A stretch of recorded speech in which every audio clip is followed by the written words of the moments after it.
У Польшы працягваюць знаходзіць аскепкі расійскіх БПЛА, якія трапілі ў паветраную прастору краіны ў ноч з аўторка на сераду. На шчасце, ніхто не пацярпеў. Вядома, аднак, што некаторыя з 19 дронаў прыляцелі з тэрыторыі Беларусі. Тое, што яны прыляцелі з Беларусі, гэта дадатковы чыннік, каб меркаваць, што гэта была запланаваная акцыя. МЗС Польши выклікала расійскага паверанага ў справах і ўручыла яму ноту пратэсту. Паўночна-атлантычная рада на просьбу Польши сабралася для разгляду інцыдэнту, згодна з артыкулам 4 Вашынгтонскай дамовы. Наўмысна гэта было ці не, гэта абсалютна безразважна і небяспечна. І Пуціну я хачу перадаць выразнае пасланне. Спыні вайну ва ўкраіне, спыні эскалацыю вайны супраць мірных жыхароў і цывільнай інфраструктуры. Перастань парушаць паветраную прастору саюзнікаў і ведай, што мы гатовыя, мы пільныя і будзем абараняць кожную цалю тэрыторыі НАТО. На расійскія дроны ў паветранай прасторы Польшы таксама адрэагаваў і Дональд Трамп. Што там з парушэннем паветранай прасторы Польшчы расійскімі дронамі? Пачалося. Расія з дапамогай Беларусі заатакавала Польшу не толькі фізічна, але і ў соцсетках, заявіў міністр лічбавай трансфармацыі Польшы віцэ-прэм'ер Крzysztof Gałkowski. У эфіры спецыяльнага выдання студыі Белсат публіцыст і галоўны рэдактар Belsat.pl Міхал Кацевіч расказаў пра спланаваную атаку інтэрнэт-ботаў. Яны актыўна каментавалі пранікненне ў польскую паветраную прастору расійскіх БПЛА з мэтай выклікаць раскол у польскім грамадстве ды сярод палітыкаў.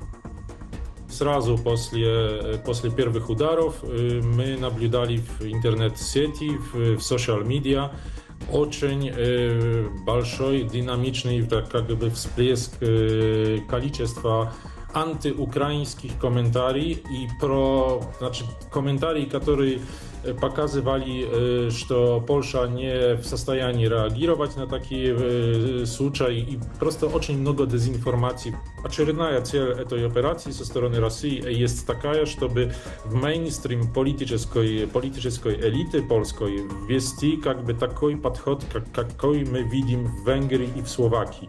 Значит, то, что говорит Виктор Орбан и Роберт Fico, должен сказать какой-то польский серьезный политик с польского мейнстрима. Прадпрыемства Менск-Транс папярэдзіла пра адмену запланаваных аўтобусных рэйсаў з Менску ў Варшаву ды Мюнхен з 11 да 16 верасня. Пачынаючы з 13:30 сёння аўтобусы са сталіцы Беларусі ў сталіцу Польшы хадзіць не будуць. Адпаведна, адмена закране і рэйсы ў зваротным кірунку. З Варшавы ў Менск аўтобусам нельга будзе выехаць ужо з 21 гадзіны сёння. Папярэднія адмены будуць дзеяць да 16 верасня.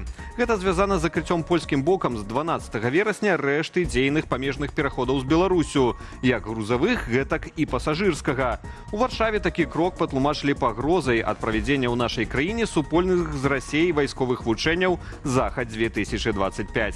Памежны рух будзе прыпынены да таго моманту, пакуль Польша не ўпэўніцца, што сітуацыя не ўяўляе для яе небяспекі. Сталася вядомае імя беларуса, затрыманага польскім агенцтвам унутранай бяспекі паводле падазрэння ў шпіянажы на карысць беларускага КДБ.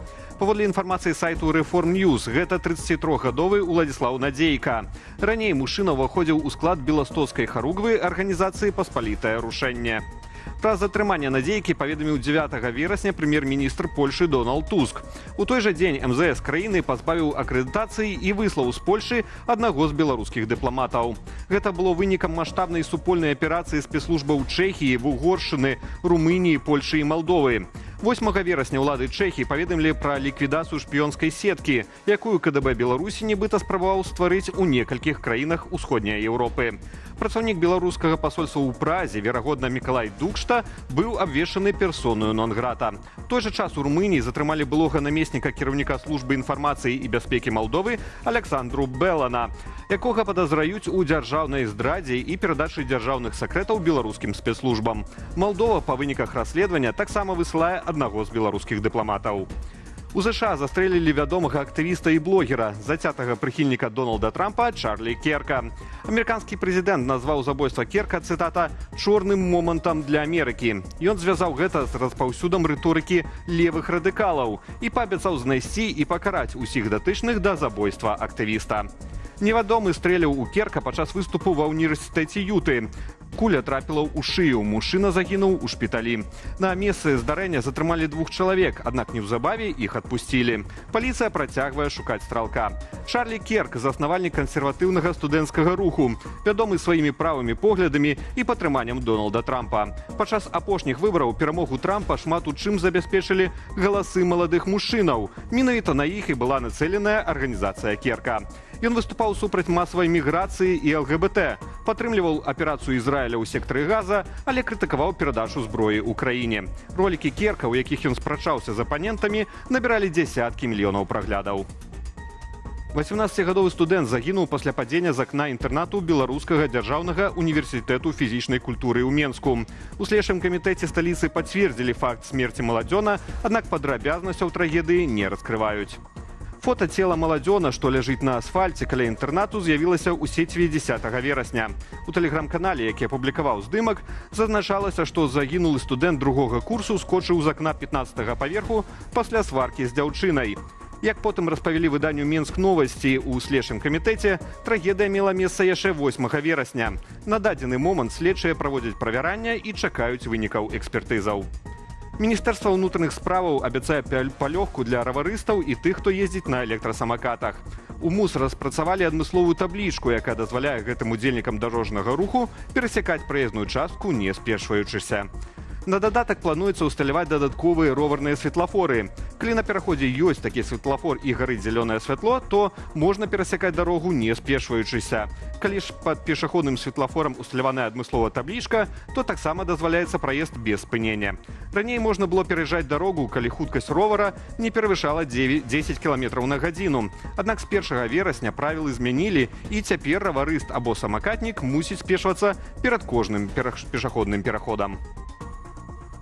Міліцыянты правяраюць адзін з менскіх аўтахаусаў. Нагода зварот некалькіх дзясяткаў асобаў. Яны перадалі ў фірму свае аўты, аднак не атрымалі ані абяцаных грошай за продаж, ані сваіх транспартных сродкаў.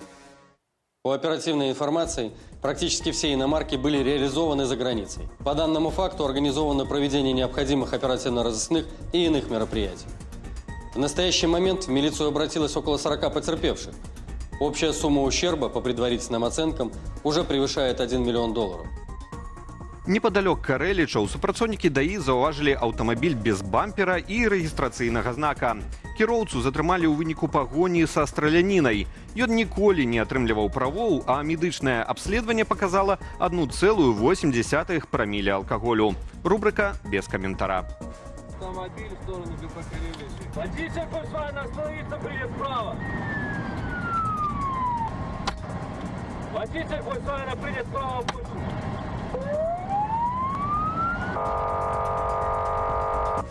Больш поўная інфармацыйная карціна дня ў вечаром эфіры аб'ектыву і студыі Белсат.